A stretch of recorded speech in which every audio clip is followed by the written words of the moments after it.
नमस्कार दोस्तों। आज के इस वीडियो में देखेंगे हिंदी या फिर हिंदी की जो है उत्पत्ति कैसे हुई है, कौन लोग हिंदू हैं, किसे हिंदू कहा गया है।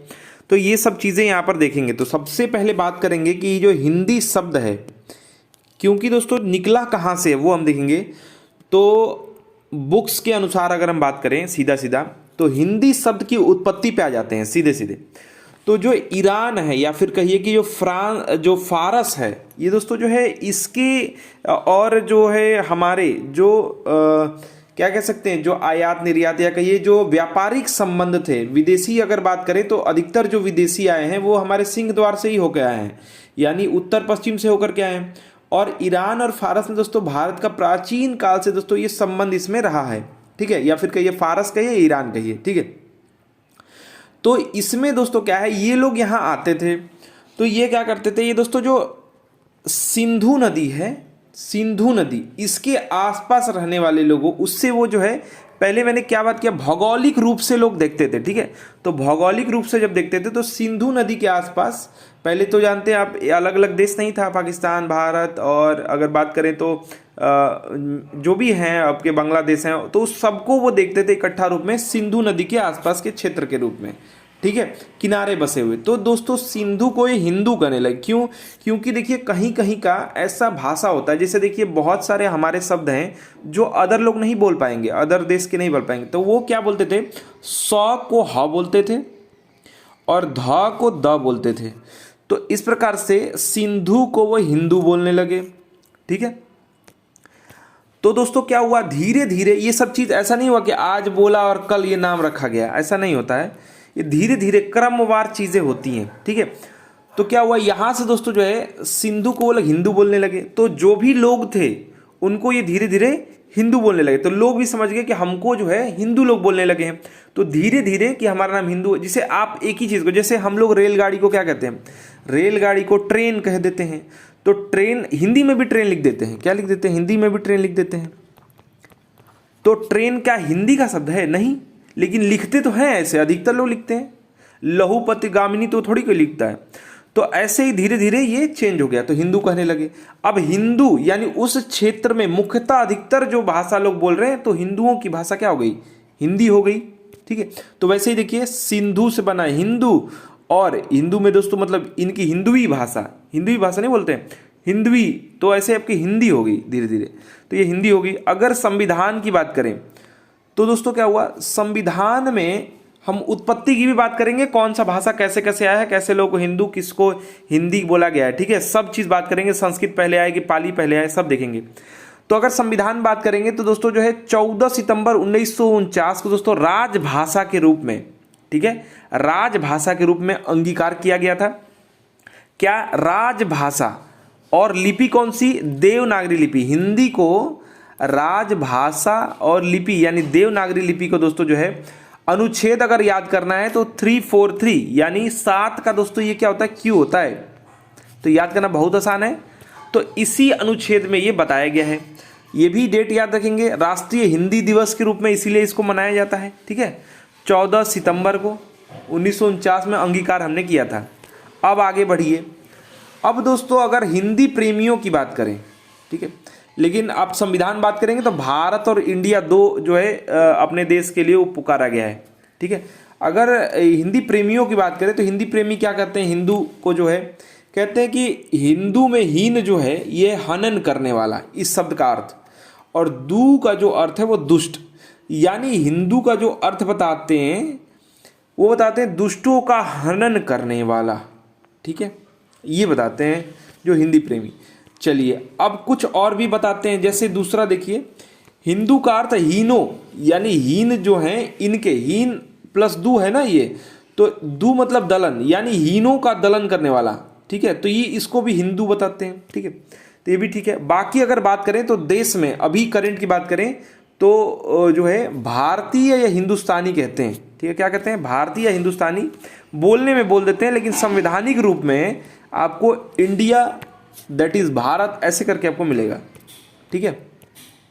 चलिए अब यहां पर आपको वो सब चीजें तो हो गई। अब क्रमवार चीजें आपको बताते हैं जो इंपॉर्टेंट है एग्जाम के लिए बहुत ज्यादा, ठीक है। तो यहाँ पर दोस्तों जो है सबसे पहले हिंदी का जब विकास क्रम की बात आएगा तो सबसे पहले आई थी संस्कृत, ठीक है। अब इसी में देखिए संस्कृत में कोई कहेगा कि जो है प्राचीन संस्कृत, फिर आएगा उससे पहले वाली संस्कृत, तो हम ऐसे जो है एग्जाम के दृष्टि से इसको कलेक्ट कर लेते हैं। और यहाँ पर कलेक्ट करने के बाद दोस्तों जैसे देवों की भाषा, भाषा की जननी, भाषा की जननी, ये सब आ जाएगा तो संस्कृत आपको लगाना है। वैसे ये क्रम याद रखिए, संस्कृत, उसके बाद पाली आया, कभी कभी आएगा पाली प्राकृत एक ही में, तो इसको भी आप लिख सकते हैं, ठीक है। उसके बाद प्राकृत आया, उसके बाद अपभ्रंश, ये धीरे धीरे चेंज हुआ है, ठीक है, एकदम से चेंज नहीं हुआ है। जैसे कि हिंदी में मतलब बात कर रहा ट्रेन आ गया, बहुत सारी और सी चीज़ें आ गई, वैसे ही ये धीरे धीरे चेंज हुआ है, याद देखिए। फिर उसके बाद अवहट आया, फिर उसके बाद हिंदी, या फिर कहिए प्रारंभिक हिंदी, प्राचीन हिंदी, ऐसे बोलते हैं, ठीक है। लेकिन अगर हम बात करें तो संस्कृत से पाली आया, यानी भाषाओं की जननी, देवों की भाषा, ये सब जब भी आएगा संस्कृत मारेंगे।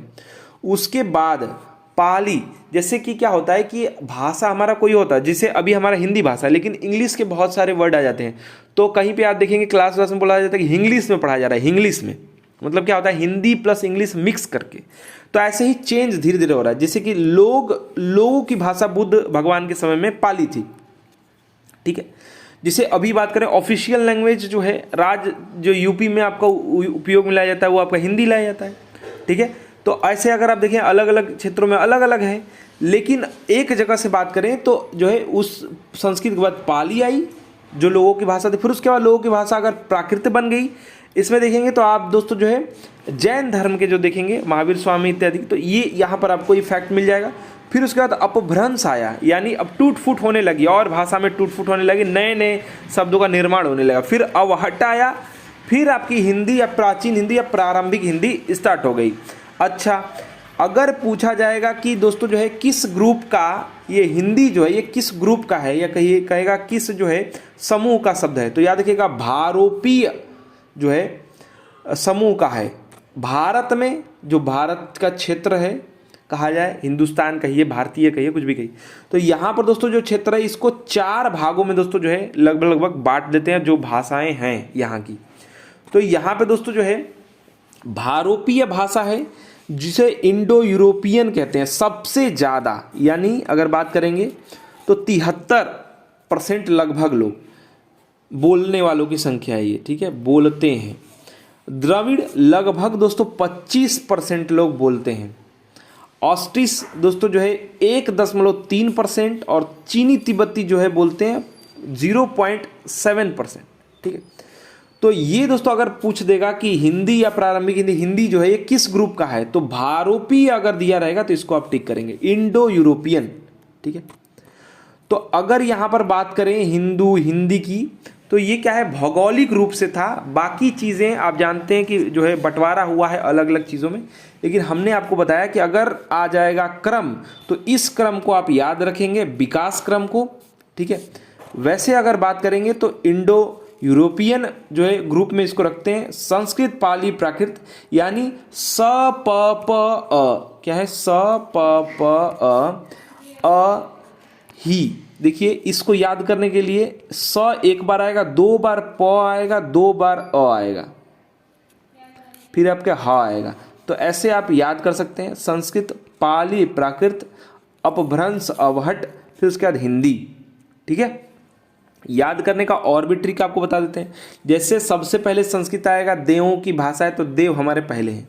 उसके बाद क्या होगा, उसके बाद दोस्तों पाली प्राकृत, तो प में पहले आ जाएगा, तो बौद्ध भगवान से और जैन जो है धर्म से, बौद्ध और जैन से याद कर सकते हैं, या महावीर स्वामी बुद्ध जी से याद कर सकते हैं।